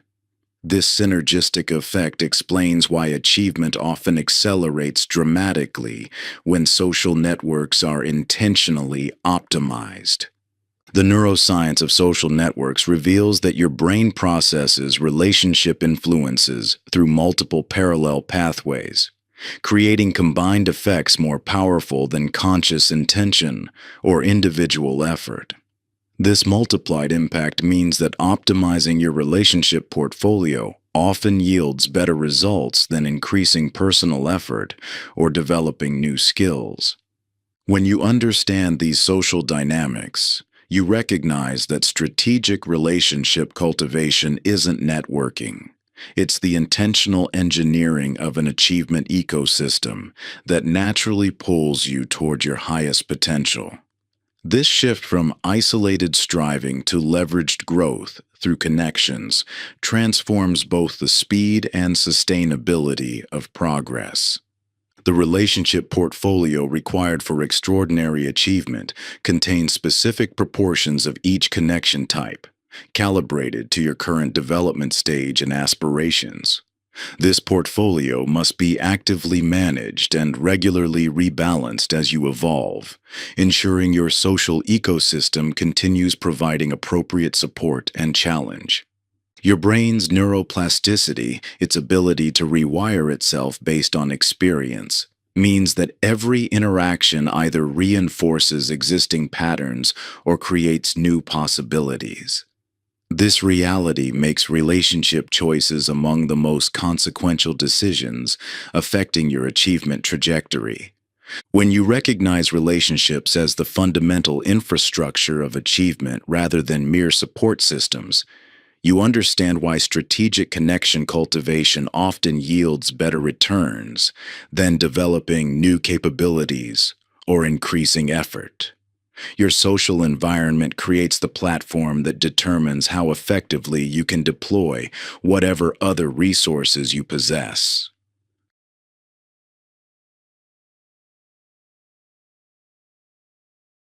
Success becomes exponentially more accessible when you stop trying to power personal growth through isolated effort and instead learn to harness the naturally occurring energy of strategic relationships. This shift from exhausting self-sufficiency to leveraged connection transforms achievement from a draining push to an energizing pull. Chapter 16: The Adversity. Advantage: transforming obstacles into opportunities. Your greatest advantages often hide within your most daunting challenges. While our natural response to adversity typically involves resistance and retreat, understanding the profound transformative potential of obstacles reveals an entirely different paradigm of achievement. Research in post-traumatic growth and psychological resilience demonstrates that extraordinary capabilities emerge specifically because of, not in spite of, significant challenges. When you encounter seemingly insurmountable barriers, your brain instinctively categorizes them as threats to be avoided. This protective response, while natural, often prevents you from recognizing the unique opportunities embedded within difficult circumstances.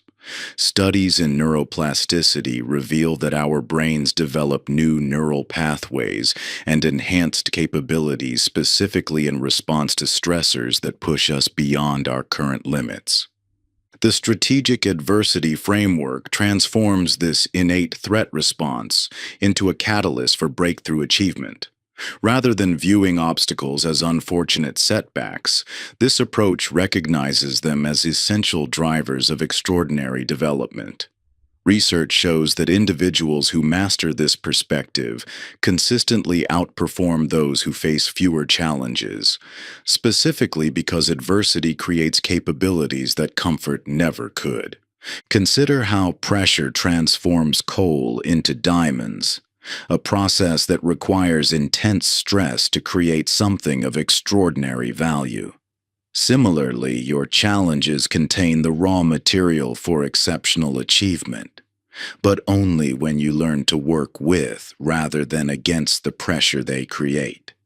The science of anti-fragility, systems that get stronger when stressed, provides biological evidence for this principle.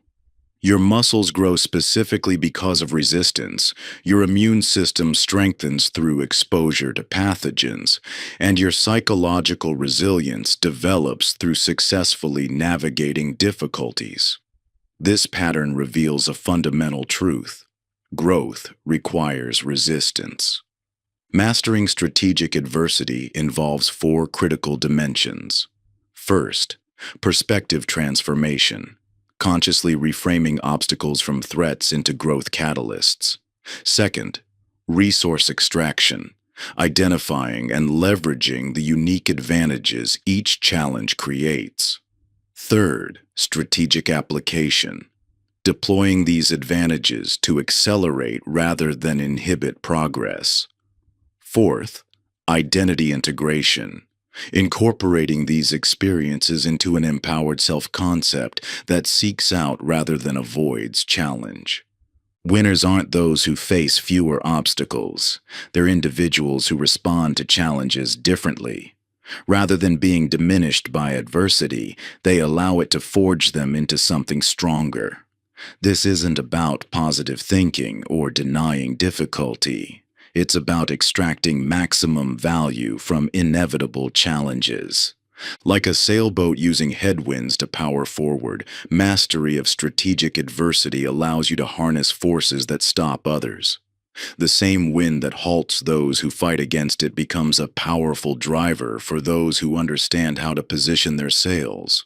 Your obstacles contain similar potential energy, either working against you or propelling you forward depending on your response. The practical application requires shifting from a victim-oriented to an advantage-oriented mindset. Instead of asking, "Why is this happening to me?" the strategic question becomes, "How is this happening for me?" This isn't semantic wordplay. It's a fundamental reorientation that activates different neural pathways and opens new possibilities. When facing discouragement or overwhelm, remember that these emotional responses don't indicate the value of the challenge, only your current relationship with it. The adversity reframing protocol transforms this relationship through systematic advantage extraction.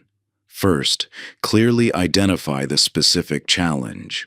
Then, exhaustively list every potential advantage it creates. New skills forced to develop, relationships strengthened through shared difficulty, opportunities that exist only because of this obstacle. Strategic adversity mastery ultimately creates individuals who thrive in conditions that defeat others. Rather than waiting for perfect circumstances, they actively seek challenges that will forge them into something stronger.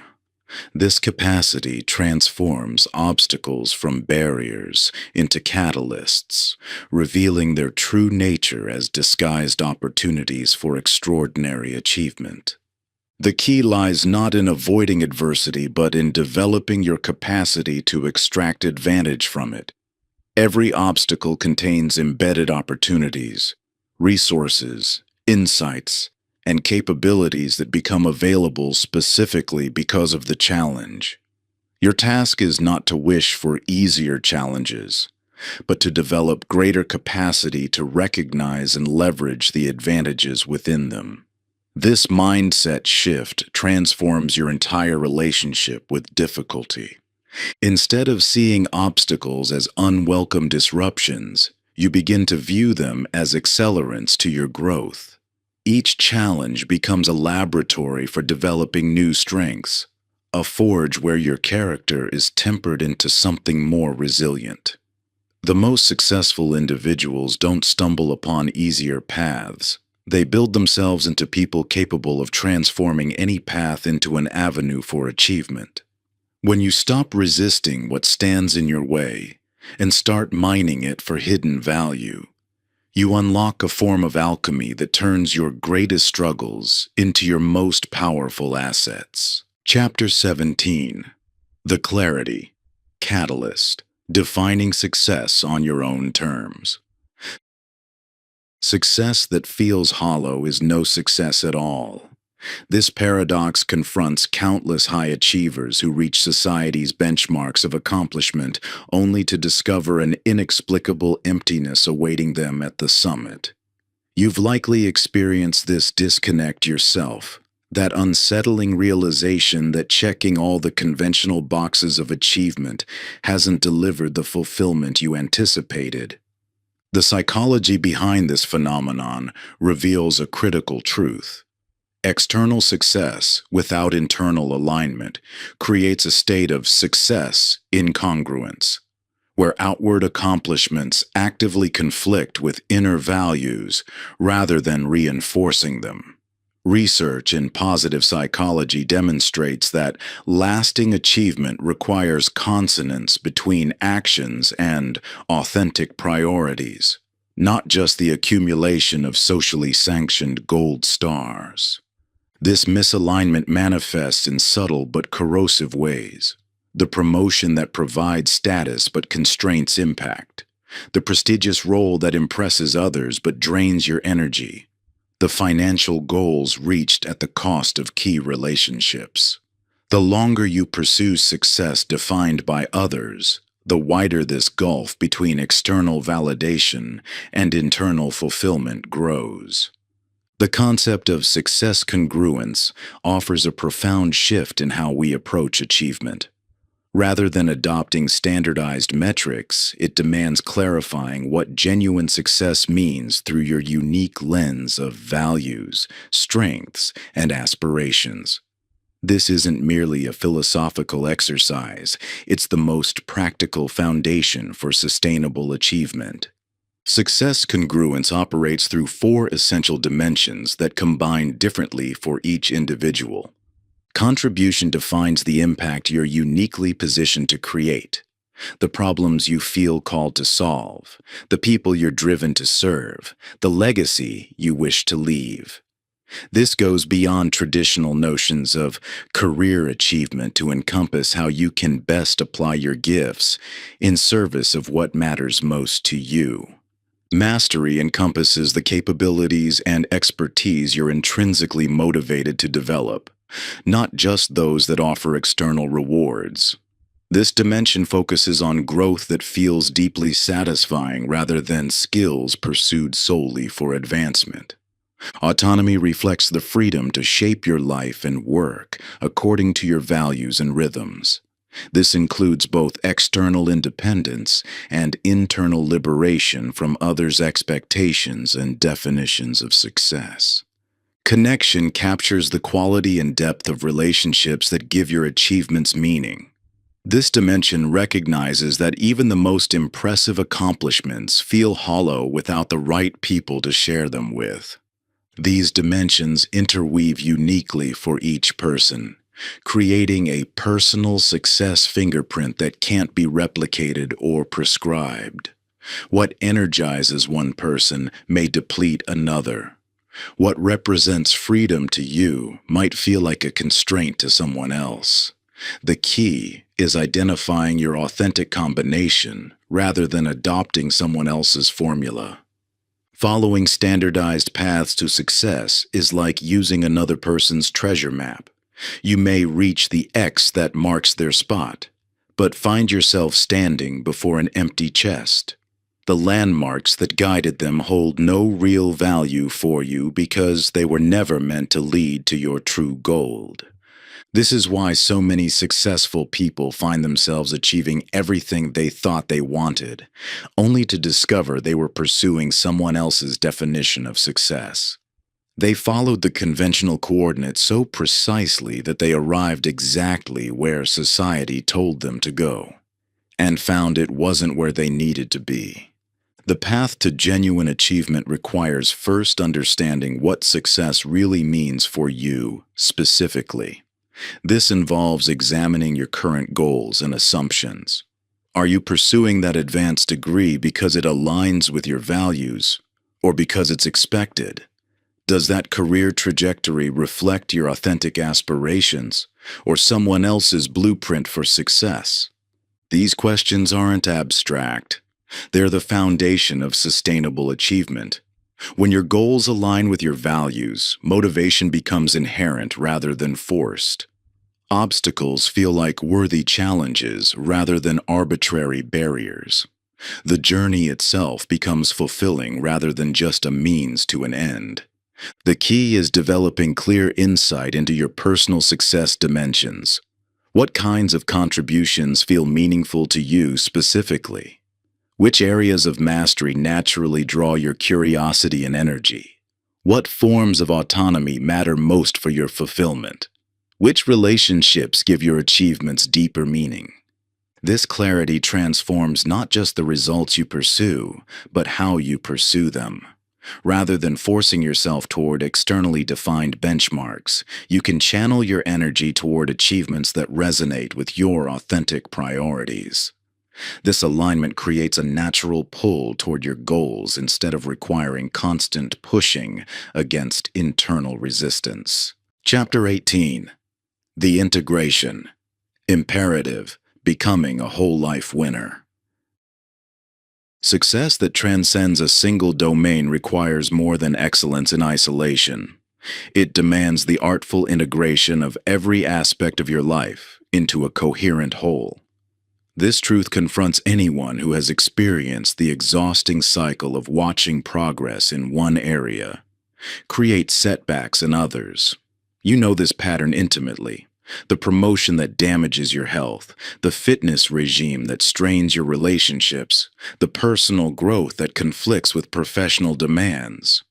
The psychology of integrated achievement reveals why these conflicts aren't inevitable, but rather symptoms of a fragmented approach to success. When you treat different life areas as separate territories requiring independent conquest, you create artificial competition for your finite resources of time, energy, and attention. This segmented thinking sets up an endless zero-sum game where gains in one domain must be paid for, with losses in others. The concept of life coherence offers a revolutionary shift in how we approach comprehensive success. Rather than managing different life areas as isolated challenges, it focuses on creating a unified foundation where progress in each dimension naturally reinforces the others. This isn't about perfect balance. It's about intentional integration that transforms potential conflicts into catalysts for mutual growth. The 4 dimensions of integrated mastery reveal how this transformation occurs. Values alignment ensures your actions across all domains flow from consistent core principles rather than competing priorities.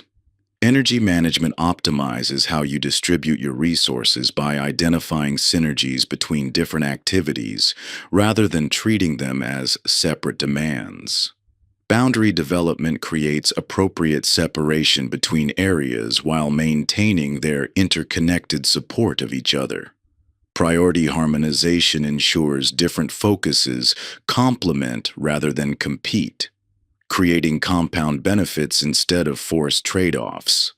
Think of fragmented success like building separate structures on isolated islands. Each achievement stands alone, vulnerable to erosion and requiring constant maintenance. Integrated success, by contrast, creates an interconnected continent, where each area supports and strengthens the others.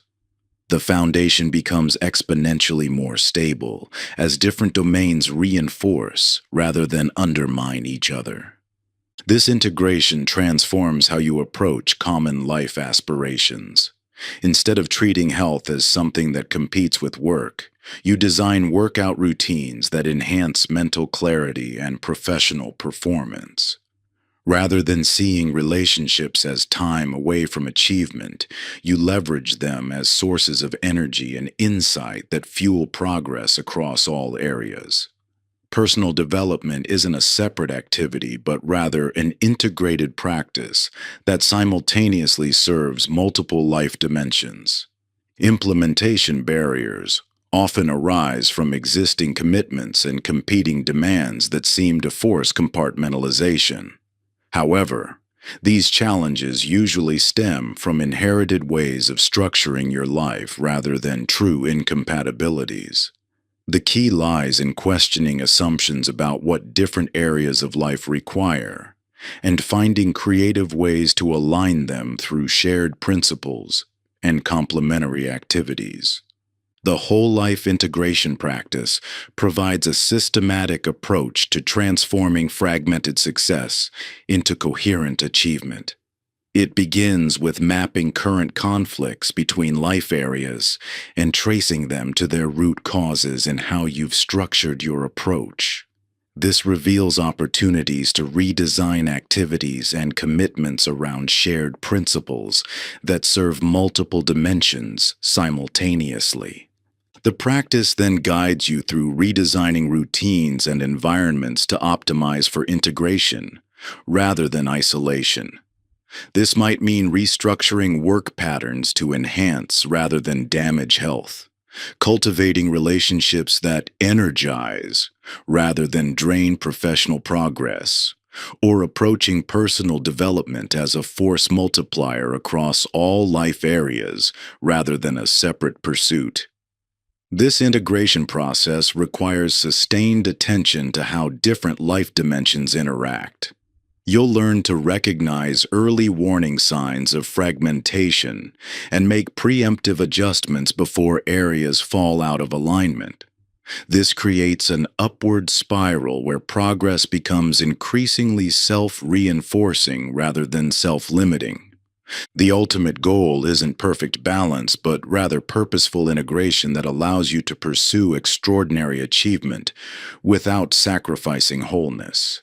This transforms success from an exhausting juggling act into a natural expression of who you are across all dimensions of life.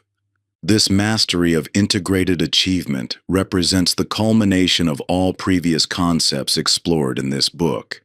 It brings together the psychology of perception, the neurology of habit formation, the power of environmental design, and the importance of authentic alignment into a comprehensive approach to sustainable success. When these elements merge seamlessly, you transcend the common trap of compartmentalized growth, where progress in one area undermines another. Instead, each dimension of achievement reinforces the others, creating an unstoppable momentum that feels natural rather than forced. Your successes flow from an integrated core identity rather than fragmented efforts, allowing you to maintain extraordinary performance without the exhaustion that comes from constant internal conflict. Conclusion. You've reached the end of this transformative journey. But in many ways, you're standing at the beginning of an entirely new way of experiencing achievement. When you first opened these chapters, success likely felt like something to chase, an elusive target that required constant pushing, striving, and willpower to pursue. Now you understand that extraordinary achievement isn't about what you do, but about who you become and how you see. Throughout these chapters, you've discovered how perception literally creates your reality, shaping what opportunities you can recognize, what actions feel possible, and what results appear available to you. You've learned that identity determines behavior more powerfully than willpower ever could, and that strategically designed environments make success automatic rather than exhausting. Most importantly, you've seen how these elements combine to transform achievement from a constant struggle into a natural expression of who you are. The science of neurological conditioning has shown you why winners don't just work differently, they see differently. Your reticular activating system now knows to filter reality through the lens of possibility rather than limitation. Your dopamine systems have been redirected to make progress addictive rather than draining. Your identity has been reconditioned to make extraordinary achievement feel congruent rather than threatening. Yet understanding these principles intellectually is fundamentally different from embodying them completely. In the days and weeks ahead, you'll face moments when old perceptual patterns attempt to reassert themselves. You'll encounter situations that trigger habitual limitations rather than expanded possibilities. This is not failure. It's a natural part of the transformative journey. The key is remembering that these moments of challenge are precisely where the greatest opportunities for reinforcing your new perceptual foundation exist. Each time you consciously choose to view circumstances through the lens of possibility rather than limitation, you strengthen the neural pathways that make this perspective increasingly automatic. Every instance where you act from your expanded identity rather than contracting into old patterns deepens your embodiment of these principles. You now possess something far more powerful than techniques or strategies. You have a fundamentally new way of seeing yourself and your relationship with achievement. Success is no longer about beating others or proving your worth. It's about transcending the perceptual limitations that kept you competing on the wrong playing field altogether. Your greatest possibilities have always existed within you. They were simply waiting for you to develop the perceptual clarity to recognize them. Now that you understand how to align your neurological conditioning, environmental design, identity, and perception with your highest potential, extraordinary achievement becomes not what you pursue, but who you are. The path ahead isn't about becoming something new. It's about allowing your authentic greatness to emerge naturally as you release the limitations that were only ever perceptual to begin with. This is your invitation to fully embody these principles, to let them infuse every aspect of how you see and interact with the world. Your extraordinary life awaits. Thank you for listening. Thank you for listening and for investing in yourself. I believe in you. Your potential is endless. Now go out there and create the life you deserve.